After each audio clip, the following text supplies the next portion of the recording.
ஏன் ஐயா கருணாநிதி காவிரியில் போய் படுத்தாங்க, ஏன் அம்மா ஜெயலலிதா அப்போலோவில் படுத்தாங்க. பிராமின்ஸ்க்கும் நீங்க கொடுத்திருக்கீங்களா? பிராமணர்களுக்கு 6 இடம் நாங்கள் கொடுத்தோம். நீங்க ட்ரம்ப்புக்கே ஐடியா கொடுப்பதா சொல்லியிருந்தீங்க. ட்ரம்ப்புக்கு என்ன ஐடியா கொடுக்கலான்னு இருக்கீங்க? இதையும் சொல்றதை கேட்டு வேலை செய்யணும்.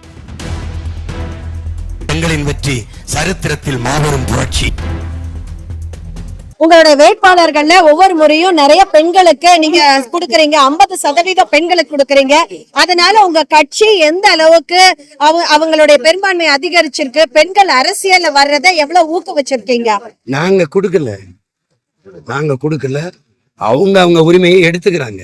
நாங்க அருகில் இருந்து கைதட்டி ஆர்ப்பரிக்கிறோம், அவ்வளவுதான். சரி, அந்த பெண்கள் இதுல வந்து பெருமையெல்லாம் கிடையாது, பிறவி கடமை. அதை நாங்க செய்யணும். பெண்கள் வாக்கை குறி வச்சோம்.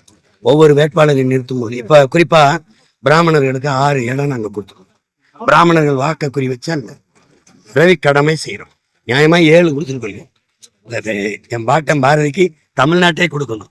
அப்ப அதுல வந்து ஒடுக்கப்பட்ட, ஆனா பிராமின்ஸ் தான் அதிகமா ஒடுக்கப்பட்ட புறக்கணிக்கப்பட்ட தமிழ் சமூகம், பன்னார், குயவர், முடிதிருத்திர மருத்துவர் குல நாவிதர், பண்டாரங்கள், தச்சர், இந்த போயர், ஒட்டர், இந்த மாதிரி சமூகங்களுக்கு இவங்க கொடுக்கறது இல்லை. அது வந்து எங்களுக்கு அரசியல் அங்கீகாரமே இல்லை. இப்போ நாங்கள் வந்து தான் தேடி எங்கள் பிள்ளைகள அதில் இருக்க படித்த பிள்ளைகளை முன்னுக்கு நிறுத்தி அதை எடுத்துக்கிட்டு போகிறோம். அப்போ அந்த மாதிரி தான் நீங்கள் அரசியல் அமைப்பு கொடுக்கலைன்னா தாழ்த்தப்பட்ட குடிகளுக்கு, தேவேந்திரருக்கோ அல்லது பறையருக்கோ இவங்க கொடுத்துருப்பாங்களான்னு பாருங்க. சரி, பிராமின்ஸ்க்கும் நீங்க கொடுத்துருக்கீங்களா? கேட்குறீங்க. இல்ல, அவங்கள எல்லாருமே, எல்லா கட்சிகளும், பெரும்பாலான திராவிட கட்சிகள் வந்து அவங்கனாலதான் நிறைய அடக்குமுறை நடந்தது அப்படின்னு சொல்லிட்டு இருக்காங்க. நீங்க எப்படி அவங்களுக்கு கொடுத்தீங்க? அந்த சிந்தனை எப்படி வந்தது? எதிர்ப்பை காட்டி திராவிட இருப்பை கட்டிய ஏமாற்றுக்காரர்கள் அவர். இந்த நிலத்துல என் மொழி சிதைந்து அழிந்து செத்ததுக்கோ, என் நிலம் களவு போனதுக்கோ, இந்த நாட்டுல இருக்கிற இத்தனை கொடுமையான ஆட்சி முறைகள், இதுக்கு பிராமணர் காரணமா, இந்த திராவிட தலைமைகள் காரணமா? யாரு காரணம் சொல்லுங்க? என் மொழி செத்து நீங்க இந்த நிலத்திலேயே முழுக்க திராவிட அடையாளங்கள் நிறுவப்படுதா இல்லை? இப்போ நூலகம் கட்டிட்டாங்க, அதுக்கு ஏன் கருணாநிதியை பேரை வைக்கிறீங்க? ஆனா இங்கே முத்தமிழ் காவலர் கியா பேசுனாதுன்னு என் தாத்தே இருந்தான்ல, தமிழ் வளர்க்கறதுக்காக பாடுபட்ட ஒரு பேராளி, அவன் பேரை வைக்கிறேன். இப்போ எல்லாத்துக்குமே இப்போ ஏற்கனவே காந்தி பேர்ல ஒரு சந்தை இருக்கு, அதுவே போதுமானது. அந்த சந்தையை விரிவாக்கி தரம் உயர்த்தினாலே போதும். இங்க இருக்கிறவங்க அதுதான் மையமா இருக்கு. எல்லாரும் வந்து உழவர் குடி எல்லாரும் வந்து எல்லா தொகுதியில இருக்கிற மக்களும் வந்து இங்க வந்துட்டாங்க. அப்புறம் பஞ்சலூர், அதை பஞ்சப்பூர்ல போயிட்டு நீங்க புதுசா கட்டுறேன்னு போய் கட்டுறீங்க. அந்த சந்தைக்கு பேர் என்ன? அது ஐயா வேற பேர்ல. எல்லாமே நீங்க திராவிட அடையாளங்களை நிறுவிக்கொண்ட போறீங்க. இது எந்த மாதிரி பேர்ல? அதனால எங்களுக்கு மனித வெறுப்பு கிடையாது. என் பாட்டன் பாரதி, எங்க தாத்தா உவே சாமிநாதரை தாண்டி என் தமிழுக்கும் உடைச்சவே கிடையாது. சரி, ஃப்ரீ பீஸ் எதுவுமே இருக்கக்கூடாதுன்னு சொல்றீங்க. ஆனா ஃப்ரீ பீஸ் இருக்கிறதுனாலதான் நிறைய பேர் அட்ராக்ட் ஆகி ஓட் பண்றதாவும் சில சர்வே சொல்லுது. இல்ல, ஃப்ரீ ஃபீஸ் இருக்கக்கூடாதுன்னு சொல்லல, இருக்கணும். மஸ்டா எது இருக்கணும்னா எஜுகேஷன், மெடிக்கல், வாட்டர். இப்ப இருக்கு இல்லையா, ஹெல்த் இருக்கு, ஃப்ரீயா கவர்மெண்ட் ஹாஸ்பிட்டல் இருக்கு, எஜுகேஷன் இருக்கு, குவாலிட்டி தண்ணி வருது. குவாலிட்டி இது இலவசம்ங்கிறதுல எந்த பொருளை நீ தரமா கொடுப்ப? எந்த ரேஷன் அரிசி இலவசம், உன் வீட்டுல வாங்கி சமைப்பியான்னு கேட்குறீங்க. சமைப்பியா? நீ கொடுக்குற மிக்சி கிரைண்டரை நீ பயன்படுத்துவியா? பிள்ளைகளுக்கு இலவசமா சைக்கிள் கொடுக்குற, முத நாளே ஊட்டிட்டு போகும்போது உருட்டி ஒவ்வொரு பாகமா கலந்து உழுகிறத பாக்குறீங்க. நான் கேட்கறது படிச்சுங்க. மருத்துவம் இலவசமா இருக்கா? மருத்துவம் இலவசமா இருக்கு, தரமா இருக்கா? தரமா இருந்தா ஏன் ஐயா கருணாநிதி காவிரியில் போய் படுத்தாங்க, ஏன் அம்மா ஜெயலலிதா அப்போலோவில் படுத்தாங்க? அப்போ தரம் இல்லை. இப்போ உங்க பிள்ளைகள், நீங்களே அரசு நடத்துற, நீங்களே அரசு மருத்துவமனைக்கு போறதில்லை கேட்டீங்களா? இப்போ உங்க பிள்ளைகளை, எந்த பிள்ளைகள் அரசு அதிகாரிகள், அமைச்சர்கள் அரசு பள்ளி வெளியூர்ல படிக்குது? ஏன்னா தரம் இல்லை. இப்போ தனியார் மருத்துவமனை, தனியார் கல்லூரி வழி தான் தரமா இருக்கு. அப்போ தரமா இது கொடுக்கணும், சரியா சமமா தரமா கொடுக்கணும்.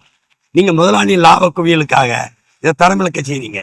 அந்த தனியார் முதலாளி நடத்துற யாரு? ஆட்சியில் இருக்கிறவங்க தான்.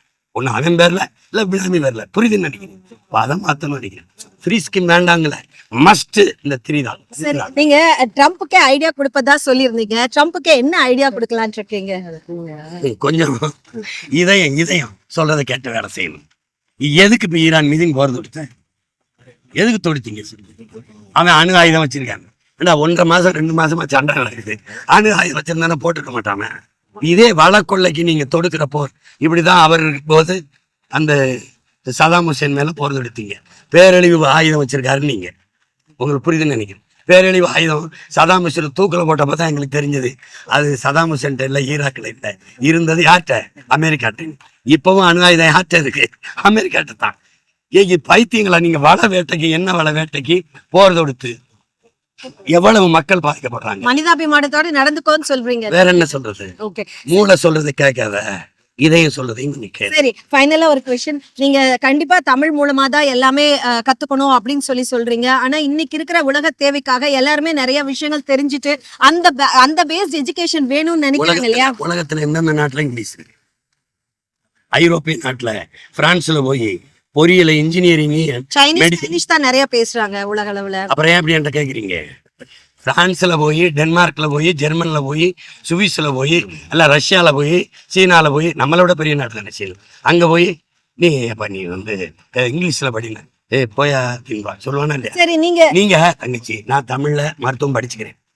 இப்போ எனக்கு இவருக்கு எனக்கு மொழி புரியல, இப்ப மாத்திரைங்கிறேன், வாட்ங்கிறாரு, நான் என்ன சொல்றேன்? டேப்லெட் சொல்றேன், இன்ஜெக்ஷன்ங்கிறேன். நீங்க நான் ஊசிங்கிறேன், புரியல, இன்ஜெக்ஷன் சொல்றேன். ஏன்னா ஆங்கிலம் ஒரு மொழி பாடமா இருக்கு, தமிழ் பயிற்று மொழியா இருக்கு. ஆங்கிலம் படிக்க கூடாதுங்கிறதல்ல எங்க கோட்பாடு, ஆங்கிலத்திலேயே அனைத்தையும் படிக்காதீங்கிறதா எங்க கோட்பாடு. சரி, சமீபமா நீங்க இங்கிலீஷ் கிளாஸ் போனீங்களாமே, இங்கிலீஷ் கத்துக்கிட்டீங்களாமே, என்ன கத்துக்கிட்டீங்க?